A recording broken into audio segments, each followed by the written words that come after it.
तुषारहार धवला या शुभ्रवस्त्रावृता या वीणावरदण्डमण्डितकरा या श्वेतपद्मासना या ब्रह्माच्युतशङ्करप्रभृतिवीरदेवै सदा वन्दिता सा मां पातु मीरा भगवती निःशेषजाड्यापहा। ॐ सर्वगणे सर्ववरदे सर्वदुष्टभयङ्करी सर्वदुःखहरे देवी महामीरा नमोऽस्तुते। सिद्धिबुद्धिप्रदे देवी भुक्तिमुक्तिप्रदायिनी मन्त्रमूर्ते सदा देवी महामीरा नमोऽस्तुते। आद्यन्तरहिते देवी आद्यशक्ते महेश्वरी योगदे योगसम्भुते महामीरा नमोऽस्तुते महामीरा नमोऽस्तुते।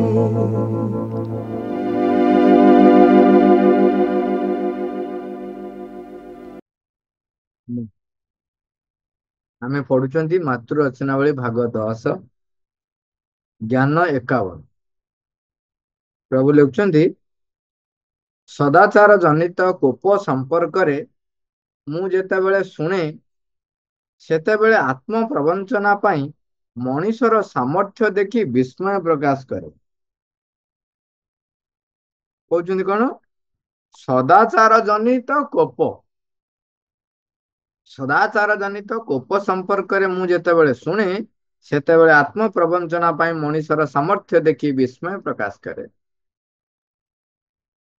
बेले बेले कहती नहीं तार मंगल पाई मु रागिची बा रागिली बा जो कोप प्रकाश करे रागिबा गाली दबा सेटा को वर्णना करचंती मां केमती कोन मनुष्य निजको निजे ठकिबा पाई ए प्रकारर ली निये बोली प्रभु लेखुचंती बोली मां वर्णना करचंती। मां आउरी अत्यंत स्पष्ट गभीर भाव वर्णना करचंती। हमें पढ़िबा जड़े व्यक्ति जेतेबेले आपना को प्रतारित करुथाए सेतेबेले सकल सदिच्छा सहित से ताहा करिथाए। एपरि करिबा समय रे से सर्वदा अन्य मानकर भल पाई मनुष्य समाजर कल्याण पाई अथवा आपणक सेवा करिबा पाई सेपरि करिथाए। सेथिरे आदौ कोनसी संदेह नाही। तेबे से निजको प्रतारित करे किपरि एटा होची प्रश्न। जे निजको निजे ठकिबा जो कहउचंती सेतेबेले सी तार निज धारणा रे भी हो से अन्य मानकर भल पाई मनुष्य समाजर कल्याण पाई किंबा भगवान को सेवा करिया से मां को कहउचंती आपन को सेवा करिबा पाई से सेपरि करिथाए। आउ तेनु से निजको निजे ठके किपरि मां उत्तर को मोर निजर तुमको गोटे प्रश्न पचारे को इच्छा होची कारण तुमर प्रश्नटी को दुई प्रकार बुझा जाई पारे। जो व्यंग एवं विनोदर भाव सहित श्रीअरविंद तांकर सूत्रटी को बयान करिसंती तुम प्रश्नटी को सेहीपरि भाବରେ ग्रहण करा जाई पारिबो। आत्म प्रवंचना लगी जे मनुष्यर केते सामर्थ्य रही सी से विस्मय प्रकाश करिसंती।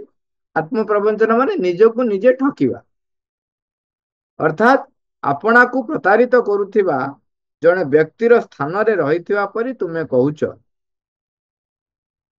मात्र मु पूर्ण सदिच्छार सहित कार्य करुछि।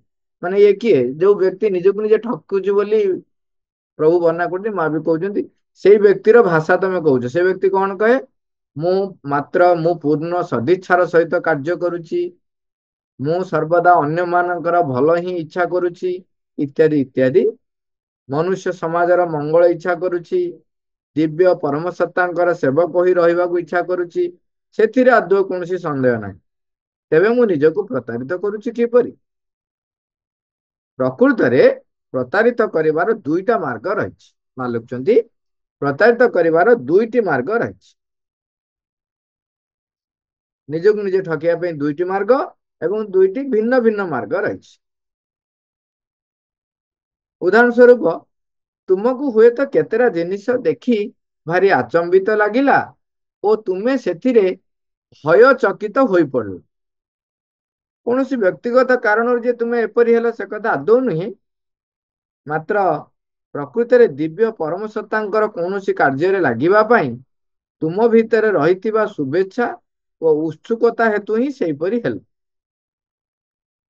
କାରଣ ତୁମେ ଦେଖିବାକୁ ପାଇଲ ଯେ ଲୋକମାନେ ଗର୍ହିତ ଆଚରଣ ମାନ କରୁଛନ୍ତି, ସ୍ୱାର୍ଥପର ହେଉଛନ୍ତି।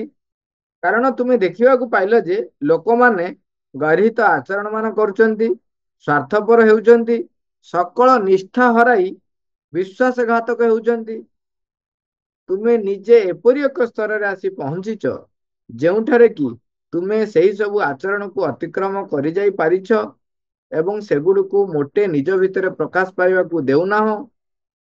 ମାତ୍ର ତଥାପି ତୁମେ ଯେତେ ଦୂର ପର୍ଯ୍ୟନ୍ତ ସାଧାରଣ ସ୍ତରର ଚେତନା, ଦୃଷ୍ଟିକୋଣ, ଜୀବନ ଏବଂ ଭାବନା ପଦ୍ଧତି ସହିତ ନିଜକୁ ଯୁକ୍ତ କରି ରଖିଛ, ସେତିକି ପରିମାଣରେ ତୁମେ ନିଜେ ମଧ୍ୟ ସେହିପରି ଆଚରଣ କରିବାର ଏକ ସମ୍ଭାବନା ରହିଛି। ତୁମ ଭିତରେ ସେଗୁଡ଼ିକ ଅନ୍ତରିତ ହୋଇ ରହିଛନ୍ତି। କାରଣ ତୁମେ ଯେଉଁ ସବୁ ଗୁଣର ଅର୍ଜନ ପାଇଁ ଉଦ୍ୟମ କରୁଛ, ସେଗୁଡ଼ିକ ଏସବୁର ଆରପଟ ପରି ଏଗୁଡ଼ିକର ସଙ୍ଗେ ସଙ୍ଗେ ରହିଛନ୍ତି। ଏହିପରି ଏକ ବିରୋଧ ତଥାପି ବିଦ୍ୟମାନ ରହିଛି। ତୁମେ ଏହାର ଊର୍ଦ୍ଧ୍ୱକୁ ଉଠି ନ ଯାଇଥିବା ପର୍ଯ୍ୟନ୍ତ ଏବଂ ଗୁଣ ଅଥବା ତାହାର ବିପରୀତ ସେହି ଗୁଣର ଅଭାବ କୌଣସିଟିର ଅଧିକାରୀ ହୋଇ ରହିଥିବା ପର୍ଯ୍ୟନ୍ତ ସେଗୁଡ଼ିକ ମଧ୍ୟ ସେହିପରି ତୁମର ସାଙ୍ଗେ ସାଙ୍ଗେ ରହିଥିବ। ତୁମ ଭିତରେ ଯେ ପର୍ଯ୍ୟନ୍ତ ଭଲ ଗୁଣଟି ରହିଛି ସେ ପର୍ଯ୍ୟନ୍ତ ତାହାର ବିପରୀତଟା ମଧ୍ୟ ସର୍ବଦା ତୁମ ଭିତରେ ସୁପ୍ତ ହୋଇ ରହିଛି। ତୁମେ ଗୁଣ ଓ ଗୁଣର ଅଭାବ ଉଭୟର ଊର୍ଦ୍ଧ୍ୱକୁ ଉଠିଯିବା ପରେ ଯାଇ ତୁମଠାରୁ ଅନ୍ତରିତ ହୋଇଯାଇ ପାରୁଛି। ଏଠି ମା ଆମକୁ ସତର୍କ କରେଇ ଦଉଛନ୍ତି, ଯୋଉମାନେ ବି ନିଜକୁ ଆମେ ଭାବୁଛୁ ଯେ ଅନ୍ୟ ଯେ ଆମେ ମାଙ୍କ ପାଇଁ କାମ କରୁଛୁ, ଚେତନା ରହିଛୁ, ଅନ୍ୟମାନେ ସ୍ୱାର୍ଥପର ହେଇଛନ୍ତି, ସକଳ ନିଷ୍ଠା ହରାଇ ବିଶ୍ୱାସଘାତକତା କରୁଛନ୍ତି, ଗର୍ହିତ ଆଚରଣ ମାନ କରୁଛନ୍ତି। ଯେତେବେଳେ ଏଇ ଦୁଇଟା ଯାକ ଆମ ଭିତରେ ରହିଛି, ମା ସେତେବେଳେ କହୁଛନ୍ତି ପ୍ରକୃତରେ ତୁମେ ଯୋଉ ଗୁଣର ଅଧୀନ ଯୋଉ ଅଧିକାର ବି କରିଛ ବା ଗୁଣର ଅଧିକାରୀ ହୋଇ ରହିଛ, ତା ସଙ୍ଗେ ସଙ୍ଗେ ତା ସହିତ ତାର ବିରୋଧୀ ଗୁଣ ମଧ୍ୟ ତୁମ ସହିତ ତା ସାଙ୍ଗେ ସାଙ୍ଗେ ରହିଥାଇପାରେ।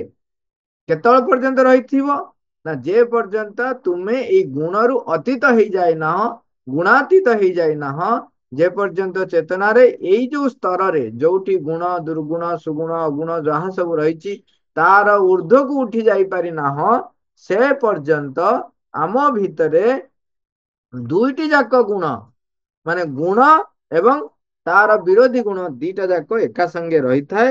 ସେଥିପାଇଁ ମା ଲେଖୁଛନ୍ତି ଶେଷ ବାକ୍ୟଟି କହୁଛି, ତୁମ ଭିତରେ ଯେ ପର୍ଯ୍ୟନ୍ତ ଭଲ ଗୁଣଟି ରହିଛି ସେ ପର୍ଯ୍ୟନ୍ତ ତାହାର ବିପରୀତଟି ମଧ୍ୟ ସର୍ବଦା ତୁମ ଭିତରେ ସୁପ୍ତ ହୋଇ ରହିଛି। ତୁମେ ଗୁଣ ଓ ଗୁଣର ଅଭାବ ଉଭୟର ଊର୍ଦ୍ଧ୍ୱକୁ ଉଠିଯିବା ପରେ ଯାଇ ତାହା ତୁମଠାରୁ ଅନ୍ତରିତ ହୋଇଯାଇ ପାରୁଛି। ତେଣୁ ତୁମେ ଯେ ଏପରି ଏକ କ୍ରୋଧ ଅନୁଭବ କରୁଛ ତାହା ସମ୍ଭବ ହେଉଛି କାରଣ, ଏବେ କାରଣଟା ଆମେ ଜାଣିପାରିଲେ, ଆମ ଭିତରେ ଯୋଉ କ୍ରୋଧଟି ଆସିଲା, ତେଣୁ ସ୍ୱାଭାବିକ ଭାବେ ଆମେ ଏବେ ଜାଣିପାରିବା ଯେ ଆମ ଭିତରେ ଥିବା ସେ ଯୋଉ ଅଗୁଣଟି ସିଏ ବର୍ତ୍ତମାନ ବାହାରିକି ଆସିଛି। କାରଣ ତୁମେ ଏହି ଭୂମି ଠାରୁ ଆଦୌ ସମ୍ପୂର୍ଣ୍ଣ ଭାବରେ ଊର୍ଦ୍ଧ୍ୱକୁ ଉଠି ଯାଇପାରିନାହ। ଆମ ଭିତରେ କ୍ରୋଧ ଆସିବା ଅର୍ଥ ହେଉଛି ଆମେ ନିଜକୁ ନିଜେ ତର୍ଜମା କରିବା, ଆମେ ସେଇ ସ୍ତରରୁ ଆହୁରି ଊର୍ଦ୍ଧ୍ୱକୁ ଉଠିବାକୁ ପଡିବ। ତା ମାନେ ମୋ ଭିତରେ କ୍ରୋଧ ଆସୁଛି, ବିରକ୍ତି ଆସୁଛି, ତା ମାନେ ମୁଁ ଏବେ ବି ସେଇ ଚେତନାରେ ରହିଛି। ମତେ ଆଠାରୁ ଆହୁରି ଊର୍ଦ୍ଧ୍ୱକୁ ଉଠିବାର ରହିଛି। ଯେ ପର୍ଯ୍ୟନ୍ତ ଊର୍ଦ୍ଧ୍ୱକୁ ଉଠି ନାହିଁ ସେ ପର୍ଯ୍ୟନ୍ତ ଏଇ ଗୁଣ ଅଗୁଣ ଦୁଇଟା ଯାକ ଥାଏ। ତେଣୁ ଆମ ଭିତରେ ଏଇ ଭାବଟି ମଧ୍ୟ ଆସେ, ଯେଉଁଠାରେ କି ତୁମେ ଏପରି ଏକ ଆଚରଣକୁ ସମ୍ପୂର୍ଣ୍ଣ ଭାବେ ନିନ୍ଦା କରୁଛ। ତମେ ନିନ୍ଦା କରୁଛ ନା, ଗୁଣର ঊର୍ଦ୍ଧ୍ୱକୁ ଉଠିଗଲେ ଆଉ ସେ ନିନ୍ଦା ପ୍ରଶଂସା କିଛି ନଥିବ।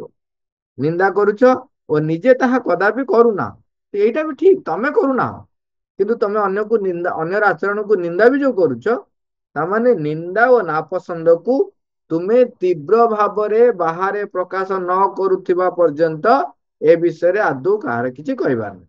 ଆମେ ଯେତେବେଳେ ବାହାରେ ପ୍ରକାଶ କରୁନୁ କେହି କିଛି କହନ୍ତି ନାହିଁ, ତେଣୁ ମୁଁ ଭଲ ହେଇକି ଥାଏ। ମଝିରେ ତୁମର କ୍ରୋଧ ଜାଗୃତି ହଉଛି, କାରଣ ତୁମେ ଯେଉଁଭଳି ଏକ ଅନୁଭବ ମଧ୍ୟରେ ବାସ କରିବାକୁ ଇଚ୍ଛା କରୁଛ ଏବଂ ଅନ୍ୟମାନଙ୍କର ଆଚରଣରେ ତୁମେ ଯେଉଁଭଳି ପ୍ରତିକ୍ରିୟା ଦେଖାଉଛ, ମୁଁ ଆଉ ଥରେ ପଢୁଛି, ମଝିରେ ତୁମର କ୍ରୋଧ ଜାଗୃତି ହେଉଛି, କାରଣ ତୁମେ ଯେଉଁଭଳି ଏକ ଅନୁଭବ ମଧ୍ୟରେ ବାସ କରୁଛ, ତୁମେ ଯେଉଁଭଳି ଏକ ଅନୁଭବ ମଧ୍ୟରେ ବାସ କରିବାକୁ ଇଚ୍ଛା କରୁଛ, ଅନ୍ୟମାନଙ୍କର ଆଚରଣରେ ତୁମେ ଯେଉଁଭଳି ପ୍ରତିକ୍ରିୟା ଦେଖାଉଛ, ଦୁଇଟି ମଧ୍ୟରେ ଏକ ସମ୍ପୂର୍ଣ୍ଣ ମାତ୍ରାର ବିରୋଧ ରହିଛି। କାରଣ କ୍ରୋଧକୁ ପ୍ରାଣିକ ଶକ୍ତିର ଏକ ବିକୃତି ବୋଲି କୁହାଯିବ। ଏକ ଅନ୍ଧକାରାଚ୍ଛନ୍ନ ଓ ପୁନର୍ମୁକ୍ତି ଲାଭ କରିବାର ଆଦୌ କୌଣସି ସମ୍ଭାବନା ନଥିବା ପ୍ରାଣିକ ପର୍ଯ୍ୟାୟ ବୋଲି କୁହାଯିବ।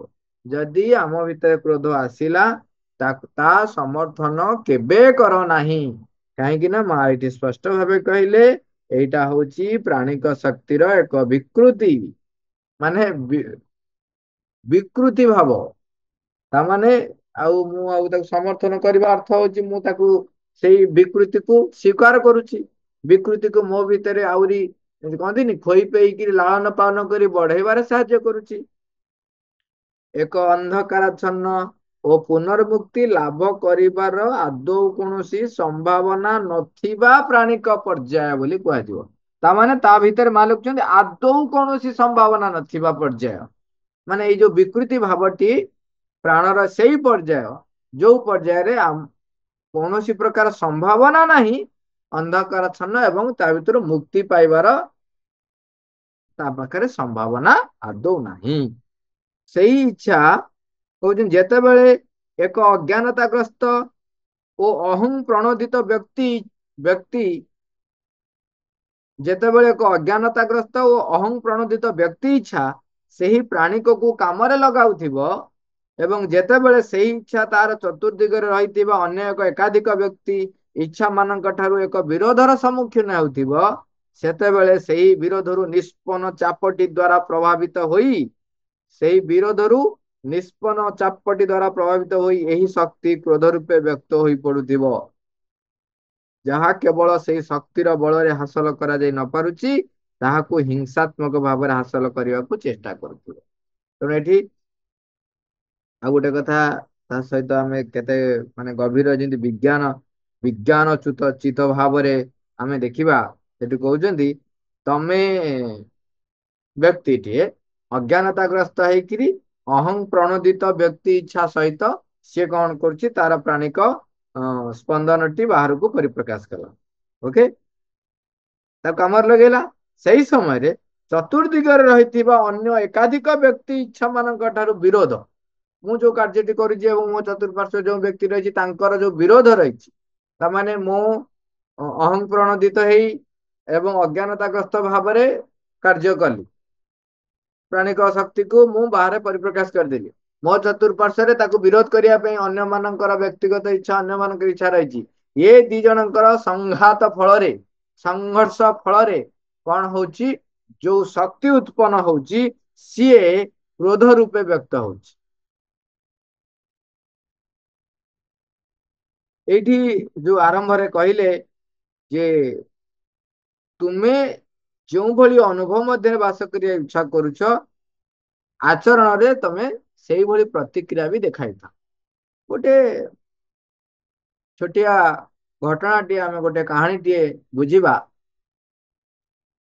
ଜଣେ ସାଧୁ ସଜ୍ଜନ ବ୍ୟକ୍ତି ଜଣେ ଥିଲେ, ଧନୀ ସମ୍ଭ୍ରାନ୍ତ ବି ଥିଲେ। ତାଙ୍କର ଶେଷ ସମୟ ଯେତେବେଳେ ଆସି ପହଞ୍ଚିଲା, ତେଣୁ ସେ ଦିନେ ତାଙ୍କର 3ଟି ପୁଅ ଥିଲେ, ସେ 3ଟି ପୁଅଙ୍କୁ ଡାକିକି କହିଲେ ଆଉ ଦେଖ, ଆଉ ମତେ ଲାଗୁଛି ଆଉ ଅଳ୍ପ କିଛି ସମୟ ମୋର ରହିଛି, ମୁଁ ଶେଷ ନିଶ୍ୱାସ ତ୍ୟାଗ କରିବି। ମୁଁ ତମ ପାଇଁ 3ଟି ହୀରା ମୁଦି ରଖିଛି। ସେଟା ସେ ଲକର ଏଇ ଜାଗା ରଖା ହେଇଛି। ତମେ ତାକୁ ଏବେ କେହି ଖୋଲିବ ନାହିଁ। ଯେତେବେଳେ ତୁମର କିଛି ଅଭାବ ଅସୁବିଧା ପଡିବ, ଯେତେବେଳେ ତୁମେ ପୁରା ନିଅଣ୍ଟିଆ ହେଇଯିବ, ତମ ପାଖରେ କିଛି ସମ୍ଭାବନା ନଥିବ, ସେତେବେଳେ ତମେ ସେ ହୀରା ମୁଦି କାଢିବ, 3 ଭାଇ ବାଣ୍ଟି ନେଇଯିବ। କଣ କହିଲେ? ଯେ ବର୍ତ୍ତମାନ ଯାହା ସମ୍ପତ୍ତି ଅଛି ତମେ ତାକୁ ଭାଗ ବାଣ୍ଟିକି ଯାହା ଚଳିଲ ବା ସାଙ୍ଗ ହେଇକି ଚଳିବ, ଏକାଠି ଚଳିବ। ଯଦି କିଛି ଅସୁବିଧା ପଡେ, ଯାହାର ବି ଅସୁବିଧା ପଡୁ, 3ଟି ହୀରା ମୁଦି ରଖିଛି, 3ଟି ଯାକର ମୂଲ୍ୟ ହଉଛି ସମାନ। ଯାହାର ଅସୁବିଧା ପଡିବ ସିଏ ଆଗ ଗୋଟେ ନେଇଯିବ, ଅନ୍ୟ 2 ଭାଇଙ୍କର 2ଟା ରହିବ। ନଚେତ୍ ତମେ 3 ଭାଇ 3ଟା ଯାକ ନେଇଯିବ। ସେତେବେଳେ ଏହା କହି ସେ ଶେଷ ନିଶ୍ୱାସ ତ୍ୟାଗ କଲେ। 3 ଭାଇ ତାଙ୍କର ଯାହା ଯେମିତି ଚଳିଲେ। କୌଣସି ଏକ ଦିନ ତାଙ୍କର ସେମାନେ ସ୍ଥିର କଲେ ଯେ ଆମେ ସେ ହୀରା ମୁଦି 3ଟି ଆମେ ବାଣ୍ଟି କୁଣ୍ଟି ନେଇଯିବା। ତାପରେ ଯୋଉ ଜାଗାରେ ଥିଲା ସେ ଜାଗାଟା ଖୋଲିଲେ। ଖୋଲିଲା ବେଳକୁ 2ଟା ହୀରା ମୁଦି ଅଛି, ତୃତୀୟ ହୀରା ମୁଦିଟି ନାହିଁ। ବର୍ତ୍ତମାନ କଣ କରିବେ? 3 ଭାଇ, 2ଟା ରହିଛି। ବର୍ତ୍ତମାନ ସେ ଭାବି ପାରୁନାହାନ୍ତି ଯେ ସତରେ 3ଟା ଥିଲା କି ନଥିଲା, ଜଣେ କିଏ ନେଇଛି କି କଣ କରିଛି। ବାପା ତ ମିଛ କହିନଥିବେ, ତାମାନେ ଆମ ଭିତରୁ କିଏ ଜଣେ ନେଇଛି। କାହାକୁ ସନ୍ଦେହ କରିବ, କିଏ କରିବ? ସେଇଟା ବି ଗୋଟେ ଖରାପ କଥା। ଭାଇ ଭାଇ ଭିତରେ ଭଲ ସେମିତି କିଛି ଖରାପ ସମ୍ପର୍କ ନାହିଁ, ଭଲ ସମ୍ପର୍କ। ତେଣୁ କେହି କାହାକୁ ସନ୍ଦେହ କରିପାରୁନାହାନ୍ତି, ବାପାଙ୍କ କଥାକୁ ମିଛ ବୋଲି ଭାବି ପାରୁନାହାନ୍ତି, କିନ୍ତୁ ମୁଦି ଗୋଟାଏ ନାହିଁ। କରିବେ କଣ? ଶେଷକୁ ସ୍ଥିର କଲେ ଯେ ପରସ୍ପରକୁ ସନ୍ଦେହ କରି ମାନେ ଚଳିବା ଅପେକ୍ଷା, ଦୋଷାରୋପ କରିବା ଅପେକ୍ଷା ଭଲ ହବ ଆମେ ଯିବା ରାଜାଙ୍କ ପାଖକୁ ଯିବା, ସେ ବିଚାର କରିବେ। ତାଙ୍କ ପାଖରେ ବିଜ୍ଞ ବ୍ୟକ୍ତି ମଣ୍ଡଳ ଅଛନ୍ତି, ମନ୍ତ୍ରିମଣ୍ଡଳ ଅଛନ୍ତି, ସେମାନେ ରାଜା ବି ନିଜେ ଅଛନ୍ତି। ତେଣୁ ସେ ଯାଇ ରାଜାଙ୍କ ପାଖରେ ପହଞ୍ଚିଲେ, ସବିସ୍ତାର ଘଟଣାଟି ବର୍ଣ୍ଣନା କଲେ। ଆମେ ମଝିରେ କେହି ଦେଖି ନାହୁଁ, ବର୍ତ୍ତମାନ ଖୋଲିଲା ବେଳକୁ ଜିନିଷଟି ଏଇଆ ହେଇଛି। ରାଜା ବି ଜାଣିଲେ ସେ ଯାହା ଯୋଉ ବ୍ୟକ୍ତିଙ୍କ ଉଦାହରଣ କହୁଛନ୍ତି, ସେ ବ୍ୟକ୍ତି ଜଣେ ସଜ୍ଜନ ବ୍ୟକ୍ତି, ସାଧୁ, ସତ କୁହନ୍ତି। ସେ ଏମିତି ଗାଲୁଆଇ ମାରନ୍ତିନି, ଠକ ମିଛ କଥା କୁହନ୍ତି ନାହିଁ। ତାଙ୍କ ପୁଅକୁ ଶେଷ ସମୟରେ କାହିଁକି ମିଛ କହିବେ? ତେଣୁ ତାମାନେ 3ଟି ମୁଦି ନିଶ୍ଚୟ ଥିଲା। ବର୍ତ୍ତମାନ କଥା ହଉଛି ନେଇଛି କିଏ, ଧରିବେ କେମିତି? ପୁଣି ପ୍ରମାଣ ବି ଦରକାର ହବ। କହିଲେ ତାଙ୍କ ମନ୍ତ୍ରୀ ତାଙ୍କୁ ପ୍ରସ୍ତାବ ଦେଲେ, କହିଲେ ମହାରାଜ, ମନ୍ତ୍ରୀଙ୍କୁ ସାଙ୍ଗେ ସାଙ୍ଗେ ପରାମର୍ଶ ମାଗିଲେ। ମନ୍ତ୍ରୀ କହିଲେ ଠିକ ଅଛି ଯେ ଆପଣ କିଛି ଦିନ ସମୟ ମାଗନ୍ତୁ ତାଙ୍କୁ। ଆଉ ସେତିକି ସମୟ ସେମାନେ ତାଙ୍କ ଘରକୁ ନ ଯାଇକିରି ଏଇଠି ଜଣଙ୍କ ଘରେ ରହିବେ, ଖାଇବେ, ପିଇବେ। ମହାରାଜ କହିଲେ ହଉ ଠିକ ଅଛି, ମନ୍ତ୍ରୀ ଯାହା କହୁଛନ୍ତି। ତାଙ୍କୁ ଶୁଣେଇ ଦିଆଗଲା। ସେ ଜଣେ ସେଠି ବୃଦ୍ଧା ମହିଳା ତାଙ୍କ ଘରେ ରହିଲେ। ସେ ବୃଦ୍ଧା ମହିଳା ସବୁଦିନ ଭାରି ସୁନ୍ଦର ଭାବରେ ସେ 3 ଭାଇଙ୍କର ଖାଇବା ପିଇବା ବ୍ୟବସ୍ଥା କରିଥାଏ, ରହିବା ପାଇଁ ବି ବ୍ୟବସ୍ଥା ରାଜାଙ୍କ ତରଫରୁ ହେଇଥାଏ। ସିଏ ଦିନେ ଗଲା, 2 ଦିନ ଗଲା, 2ୟ ଦିନ ରାତିରେ ହଠାତ୍ ଦିନେ ଖାଇସାରିଲା ପରେ ବୁଢୀ ତାଙ୍କୁ ଗୋଟେ କାହାଣୀ ଟିଏ କହିଲା। କହିଲା ବାପାରେ, ଆଉ ଆଜି ମୋର ଗୋଟେ ପ୍ରଶ୍ନ ଅଛି, ଗୋଟେ ଘଟଣାଟେ ଘଟିଥିଲା, ମୁଁ ତମକୁ କହୁଛି, ତମେ ମତେ ତାର ଉତ୍ତର ଟିକେ ଦବ। କଣ ଘଟଣାଟି? ଘଟଣାଟି ହଉଛି ଜଣେ ବିଖ୍ୟାତ ଗୁରୁ ଥିଲେ। ତାଙ୍କର ଜଣେ ଶିଷ୍ୟା, ସିଏ ଜଣେ ସମ୍ଭ୍ରାନ୍ତ ପରିବାରର ଝିଅ ଏବଂ ଦେଖିବାକୁ ସୁନ୍ଦରୀ। ଯେତେବେଳେ ତାଙ୍କ ଶିକ୍ଷା ସମାପ୍ତ ହେଲା, ସେତେବେଳେ ସେ ଗୁରୁଙ୍କୁ କହିଲେ ଯେ ଗୁରୁଦେବ ଗୁରୁ ଦକ୍ଷିଣା ଆପଣ ମାଗନ୍ତୁ, ମୁଁ କିଛି ଦେବି। ଗୁରୁ କହିଲେ କିଛି ମୋର ଦକ୍ଷିଣା ଦରକାର ନାହିଁ, ତୁମେ ଯାଅ। ଇଏ କହିଲେ ନାଇଁ ନାଇଁ ଗୁରୁଦେବ, ଗୁରୁ ଦକ୍ଷିଣା ତ ଦବାକୁ ପଡିବ। ତେଣୁ ସେ କଣ କଲେ, ସୁନା ରୂପା ତାଙ୍କ ବାପା କିଛି ଆଣିଲେ। ଅନେକ ବହୁତ ଭଲ ଭାବରେ ସୁନା ଗହଣା ସବୁ ସୁନା ରୂପା ଆଣିଦେଲେ। କହିଲେ ଏଇଟା ଗୁରୁ ଦକ୍ଷିଣା ରଖନ୍ତୁ, ଆଶ୍ରମର ଉନ୍ନତିରେ କାର୍ଯ୍ୟଟି ଲଗେଇବେ, ତମ ଆକୁ ଏଇ ଗହଣା ଆଉ ଗାଣ୍ଠି। ଗୁରୁଦେବ କହିଲେ ନାହିଁ, ଆଉ ଯଦି ସତରେ ତମେ ଗୁରୁ ଦକ୍ଷିଣା ଦେବା ପାଇଁ ଚାହୁଁଛ, ତେବେ ତମେ ଆକୁ ନେଇଯାଅ।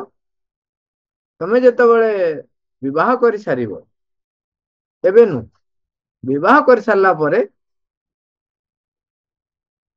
ପୁରା ଗହଣାରେ ସଜ୍ଜିତ ହେଇ ରାତିରେ ଏକାକୀ ଆସିବ ଆଶ୍ରମ, ଗହଣା ଗାଣ୍ଠିରେ ସଜ୍ଜିତ ହେଇ। ସେଠୁ ଗଲା, ଦିନ ବିତିଗଲା ତାଙ୍କର। ତାପରେ ଯେ ଅନେକ କିଛି ବର୍ଷ ପରେ ତାଙ୍କର ବିବାହ ହେଇଗଲା। ଏବଂ ବିବାହ ପରେ ସେ ତାଙ୍କ ସ୍ୱାମୀଙ୍କୁ କହିଲେ ଯେ ଦେଖ, ମୁଁ ଗୁରୁ ଦକ୍ଷିଣା ସ୍ୱରୂପ ମତେ ଗୁରୁଦେବ ଏହା କହିଥିଲେ, ତେଣୁ ମୁଁ ଯିବି। ସ୍ୱାମୀ କହିଲେ ଠିକ ଅଛି, କିଛି ଅସୁବିଧା ନାହିଁ। ତେଣୁ ଗହଣା ଗାଣ୍ଠି ପୁରା ଭଲ ଭାବରେ ସୁନ୍ଦର ଭାବରେ ଗହଣା ଗାଣ୍ଠି ପିନ୍ଧି ରାତିରେ ସେ ଆସିଲେ ଆଶ୍ରମ। ବାଟରେ ଏକାକି ଆସିବାକୁ କହିଛନ୍ତି, ତେଣୁ ତାଙ୍କ ସହିତ ତାଙ୍କର ରକ୍ଷୀ ମାନେ ଆଉ କେହି ଆସିଲେନି। ବାଟରେ ଡକାୟତଟିଏ ଧରିଲେ। ଏତେ ସୁନା ଗହଣା ଯେତେବେଳେ ତାକୁ ଧରିଛି ସବୁ କାଢ, ଇଏ ସେଠୁ ବିନୟ ସୁନ୍ଦର ଭାବରେ ସରଳ ଭାବରେ ବିନମ୍ର ହେଇ କହିଲେ, ଦେଖନ୍ତୁ, ମୋର ଆପଣଙ୍କୁ ସବୁ ଗହଣା ଦେଇଦେବି, ମୋର କିଛି ଆପତ୍ତି ନାହିଁ, କିନ୍ତୁ କଥା ହଉଛି ଏଇଆ, ଏ ଗୁରୁଙ୍କ ଦକ୍ଷିଣା କଥା କହିଲେ ଗୁରୁ। ଆଉ ମତେ ଛାଡ, ମୁଁ ତମକୁ କାହାକୁ ଧରେଇ ଦେବି ନାହିଁ, ଇତ୍ୟାଦି ଇତ୍ୟାଦି କହିଲେ। ବିଶ୍ୱାସ ରଖ, ମୁଁ ଆସିବି, ତୁମକୁ ସବୁ ଯାକ ଗହଣା ଦେଇଦେବି। ଯଦି ଗୁରୁଦେବ ଗହଣା ଗାଣ୍ଠି ନ ନିଅନ୍ତି, ତେବେ ମୁଁ ଫେରିଲା ବେଳେ ତମକୁ ଗହଣା ଗାଣ୍ଠି ଦେଇଦେବି, ନହେଲେ ମୁଁ ପରେ ଆଣିବି ଦେଇଦେବି। ସେ ଏତେ ସ୍ପଷ୍ଟ ଭାବରେ, ସରଳ ଭାବରେ କହୁଛନ୍ତି, କିନ୍ତୁ ଏତେ ସ୍ପଷ୍ଟ ଭାବରେ, ଯେମିତି ତାକୁ କୁହନ୍ତି ଆତ୍ମବିଶ୍ୱାସରେ ଭରା ସେ ଯୋଉ ଶବ୍ଦ, ସେ ଶବ୍ଦର ଶକ୍ତି ଥାଏ। ତେଣୁ ଡକାୟତ ଛାଡି ଦେଇଛି, ହଉ ଯାଅ। ତାପରେ ସେ ଆସିଲେ, ଯେତେବେଳେ ଗୁରୁଦେବଙ୍କ ପାଖକୁ ଗଲେ, ଗୁରୁଦେବ ଦେଖିଲେ, ଖୁସି ହେଲେ, କହିଲେ ଠିକ ଅଛି, ମୁଁ ଜାଣିଲି ଯେ ତୁମକୁ ମୁଁ ଯୋଉ ବିଦ୍ୟା ଦେଇଥିଲି, ତେବେ ତୁମେ ସେ ବିଦ୍ୟାର ମାନ ରଖିପାରିବ। ତାମାନେ ତମେ ଜଣେ ଯୋଗ୍ୟ ଛାତ୍ର, ମାନେ ଯୋଗ୍ୟ, ତମେ ଛାତ୍ର କୁହ, ଛାତ୍ରୀ କୁହ, ଯାହାବି କୁହ, ମାନେ ଯୋଗ୍ୟ ବିଦ୍ୟାର୍ଥୀ। ଏବେ ତମେ ଯାଅ, କିଛି ଅସୁବିଧା ନାହିଁ, ଯାଅ, ମୋର ଗୁରୁ ଦକ୍ଷିଣା ଏତିକି ହେଇଗଲା। ତେଣୁ ତାପରେ ସିଏ ଫେରି ଆସିଲେ। ଫେରି ଆସିଲା ବେଳକୁ ଡକାୟତ ସେଠି ଅଛି। ତାଙ୍କୁ ସେ ସବୁ ଗହଣା ଗାଣ୍ଠି ଖୋଲିଲେ, କହିଲେ ନିଅ। ଡକାୟତ ଆଶ୍ଚର୍ଯ୍ୟ ହଉଛି, ମାନେ ଦେଖନ୍ତୁ, ଏଇଟା ହଉଛି ଅନ୍ତର ଶକ୍ତିର ଯୋଉ ବାହାରର ପରିପ୍ରକାଶରେ କେମିତି ସେ ଗୋଟେ ପରିବେଶ ଟେ ନିଜେ ନେଇକି ଯାଏ। ଡକାୟତ କହୁଛନ୍ତି, ଦେଖ ମା, ଆଉ ମୁଁ ଏମିତି କେବେ ଦେଖିନଥିଲି, ଏତେ ଗୁରୁ ଭକ୍ତି ସମ୍ପନ୍ନ ଏବଂ ଏତେ ନିର୍ଭୀକ, ଏତେ ସରଳ, ଏତେ ସ୍ପଷ୍ଟ।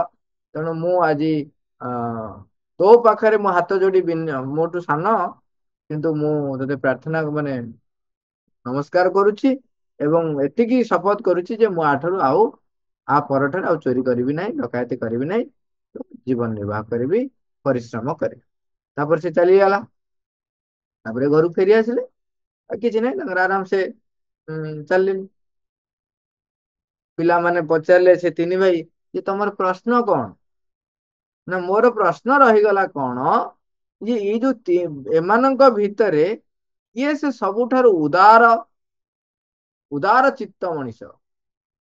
ସେ ଝିଅ, ସେ ସ୍ୱାମୀ, ତାର କିଏ କ୍ୟାରେକ୍ଟର, ତାଙ୍କ ସ୍ୱାମୀ, ଯିଏ ତାଙ୍କ ପତ୍ନୀକୁ ଏକାକି ଛାଡି ପାରୁଛନ୍ତି, ଏବଂ ସେ ଡକାୟତ, ଏବଂ ସେ ଗୁରୁ। ଏଠୁ ତାଙ୍କ ଭିତରୁ ଜଣେ ଉତ୍ତର ଦେଲେ, ତାଙ୍କ ସ୍ୱାମୀ ହଉଛନ୍ତି ଉଦାର ଚିତ୍ତ ଏବଂ ମହତ୍ଵପୂର୍ଣ୍ଣ ବ୍ୟକ୍ତି। ନା କାହିଁକି? ନା ଜଣେ ନିଜର ପତ୍ନୀକୁ, ନବବିବାହିତା ପତ୍ନୀକୁ, ଜଣେ ଏକାକୀ ରାତିରେ ସୁନା ଗହଣା ସହିତ କେମିତି ଛାଡି ଦେଇ ପାରିବ? ସେତିକି ବିଶ୍ୱାସ, ସେତିକି ଶ୍ରଦ୍ଧା, ସ୍ନେହ, ମାନେ ଭଲ ପାଇବା ନଥିଲେ ଜଣେ ହେଇପାରିବ। ତେଣୁ ସିଏ ହଉଛି ଶ୍ରେଷ୍ଠ। ସେଠୁ ଆଉ ଜଣେ କହିଲେ, ନା ଗୁରୁଦେବ ହଉଛନ୍ତି ଶ୍ରେଷ୍ଠ। କାହିଁକି ନା ସିଏ କେମିତି ପରୀକ୍ଷା, ଯୋଉ ତାଙ୍କୁ ଜାଣିବାକୁ ଚାହୁଁଥିଲେ, ଜଣେ ଉପଯୁକ୍ତ ବିଦ୍ୟାର୍ଥୀ, ଏବଂ ସେଥିପାଇଁ ସେ ସୁନା ଗହଣା ସବୁ କିଛିକୁ କଣ କରିଥିଲେ, ତ୍ୟାଯ୍ୟ କରିଦେଇଥିଲେ। ସେ ଜାଣି ଦେଇଥିଲେ, କାମରେ ଲଗେଇ ପାରିଥାନ୍ତେ ଆଶ୍ରମରେ। ତେଣୁ ସିଏ ହଉଛନ୍ତି ଉଦାର।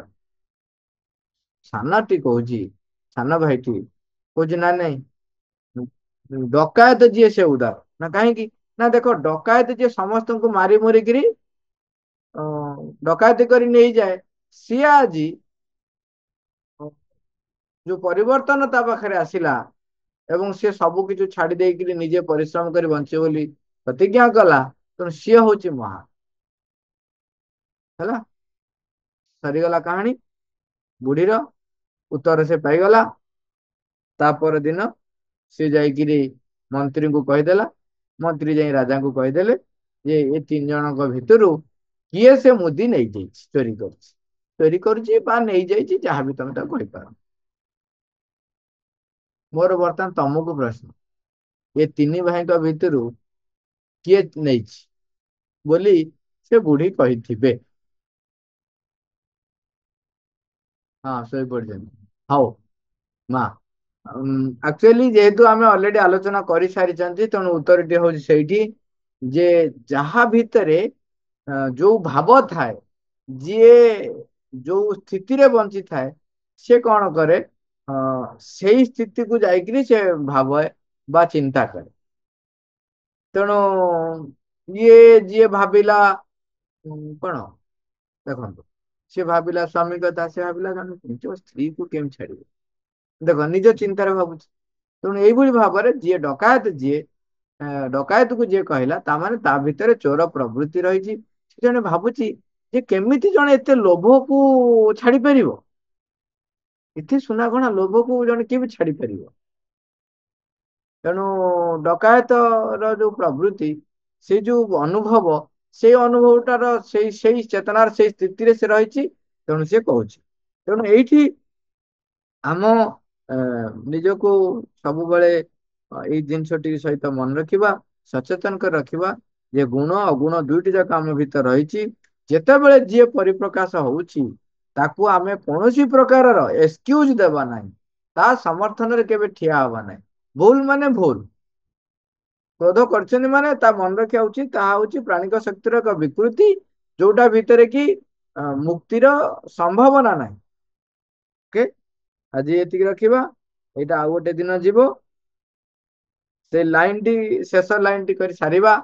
ମା ଲେଖୁଛନ୍ତି, ଅଧିକନ୍ତୁ ଯେକୌଣସି ପ୍ରକାରର ହିଂସାତ୍ମକତା ପରି କ୍ରୋଧ ମଧ୍ୟ ସର୍ବଦା ଦୁର୍ବଳତା, ଶକ୍ତିହୀନତା ଏବଂ ଅସମର୍ଥତାର ହିଁ ପରିଚୟ ଦେଇଥାଏ। ଏହା ଏକ ଦୁର୍ବଳତା, ଶକ୍ତିହୀନତା ଆଉ ଅସମର୍ଥତାର ହିଁ ପରିଚୟ ଦେଇଥାଏ, ତାହା ଯେଉଁ ପ୍ରକାରର ହିଂସାତ୍ମକ କ୍ରୋଧ ହେଉନା କାହିଁକି। ମା, ଥ୍ୟାଙ୍କ ୟୁ ଅଲ୍, ରବର୍ଟ।